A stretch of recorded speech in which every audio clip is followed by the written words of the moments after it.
čia šiandien turbūt bus karštas, žiūrovų yra ir žiūrovų toliau daugėja, tai jums irgi turbūt yra įdomu.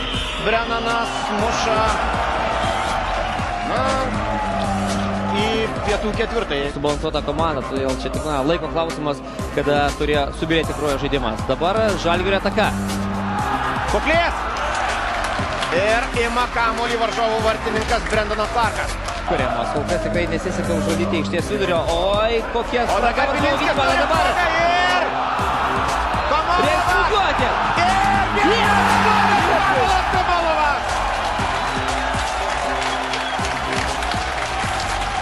Režime turbūt airiai patys atsivežė, nes gynėsi neįtikėtinai pasibaisėtinai tiesiog tada, kai buvo įmestas kamuolys iš šonės. Būtent, tikrai užmigo vienas iš Airijos klubo gynėjų, nors po to galbūt galima bus ir pagirti šios komandos gynėjus už stabilų žaidimą Airijos čempionate. Tačiau čia tikrai užsnūdo, pražiopsojo. Matome dabar pakartojimą ir tai, pažiūrėkime, kiek čia laiko turėjo Pavel Komalovas. Vienas teitimas, antras pasitaisė, įvertino situaciją. Iš tikrųjų smūgis galingas, stiprus, aukšta trajektorija po skersinio ir vartininkui nebuvo jokių šansų atremti Komalovo smūgio. 1-0, Žalgiris priekyje. Komandos draugo atliktą tikslų perdavimą, bet vėlgi Bielinskis turėjo galimybę pats užbaigti tą ataką. Dabar jau svečių bandymas. Vis laimė, kad kamuolys siunčiamas šiek tiek per aukštai ir ramiai. Kuklės. Geras perdavimas į baudos aikštelę, Lukas Peričius kyla ten, bet kamuolys skrieja šiek tiek per aukštai. Vaidui Šilėnui, ne, Bielinskiui.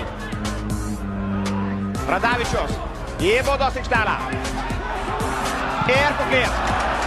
Gali, moka, sugeba. Šį kartą nepataikė, bet tai, kad Mantas Kuklys pabandė štai taip iš oro, turbūt tik aš taigmenu. Truputėlį toks lengvas spustelėjimas. Matome, išmušė Šilėnas, dabar perdavimas labai nesėkmingas. Šiek tiek kuriozinis, galėjo pasibaigti kuriozinis tas smūgis, perdavimas. Ir aplinkime, kad Žalgiris išlaikytų tą dėmesį visas 90 minučių. Vėlgi pavojinga situacija, smūgis į vartus Armantas Kutkauskas. Na štai tik pakalbėjome apie koncentraciją, apie dėmesingumą. Na ir paprastas perdavimas, toks jausmas, kad tikrai nenorėjo atlikti svečiai vieno kito epizodą po to kampinio prie Žalgirio komandos vartų. Po truputėlį, manau, viskas turi grįžti į įprastas vėžę. Bielinskis perdavimas, Svirliuga ir vartininkas pirmas.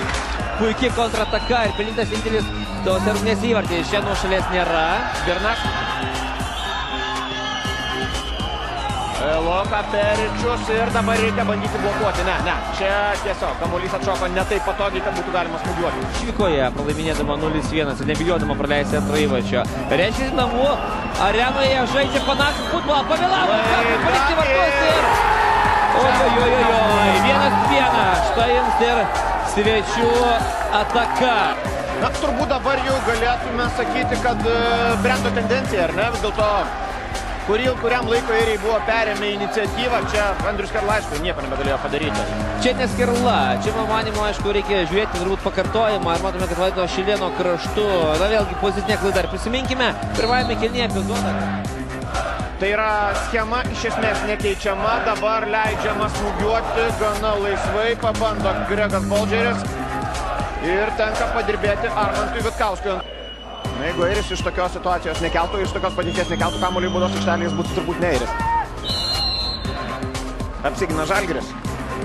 Įgyti bent jau minimalią persvarą. Dabar pažiūrėkime, svečiai žaidžia žymiai ramiau, užtikrinčiau ir randa vis daugiau spragų. Pažiūrėkime per keletą minučių, galbūt trečias epizodas, kada sugeba priartėti prie baudos aikštelės ir atlikti smūgį. Dar vieną galimybę keisti žaidėją turės. Marekas bus pavojingas, Patris Svirliuga! Įvartis, kurį muša Kamilis Bielinskis 2-1. Na ką ir kalbėjome, reikia vienos rezultatyvios atakos, sėkmingos, tačiau matome, kad ta sėkminga ataka pasibaigė antruoju įvarčiu. Puikus perdavimas, geras smūgis į tolimą į vartų kampą ir Bielinskis siunčia kamuolį į vartus. Štai dar kartą pakartojimas. Na, reikia stebėti, kas atsitiko puolėjui. Komandų futbolininkai su kamuoliu Žalgiris. Na, turi erdvės. Gali smūgiuoti, moka smūgiuoti, ne. Chaosas aikštėje Žalgiriui dabar mažiau reikalinga, suprantama, nes...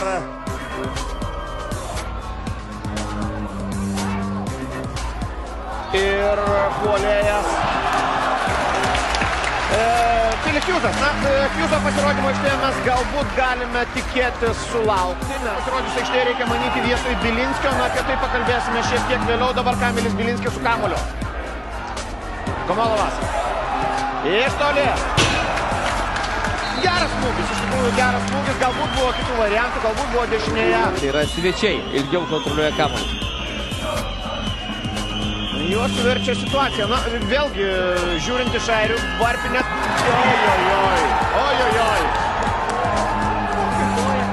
Pernelyg lengvai, pernelyg laisvai galime kalbėti apie daugą. Džeras O'Brien ir apie Žalgirio gynybą šioje situacijoje turbūt galime pasakyti. Galbūt gynyba vėlgi, gynėjai buvo išsidėstę savo tinkamose pozicijose. Skylė aikštės viduryje, per daug lengvai priėmė kamuolį, per daug lengvai su juo judėjo. Na, tiesiog žaidimas, tai rezultatas būtent toks, kad kol kas komandos čia neišsiaiškino, kuri Vilniuje yra stipresnė. Na, o čia retas atvejis, tikrai nesu Lietuvoje atsidūręs tokioje situacijoje, bet dingo elektra. Na, sunku pasakyti, kiek ir laiko liko iki rungtynių pabaigos, ten keletas minučių. Manau, kad mažiau apie minutę. Techninio stebuklo. Stadioną tai nudžiugino, kažkodėl visą tai nudžiugino.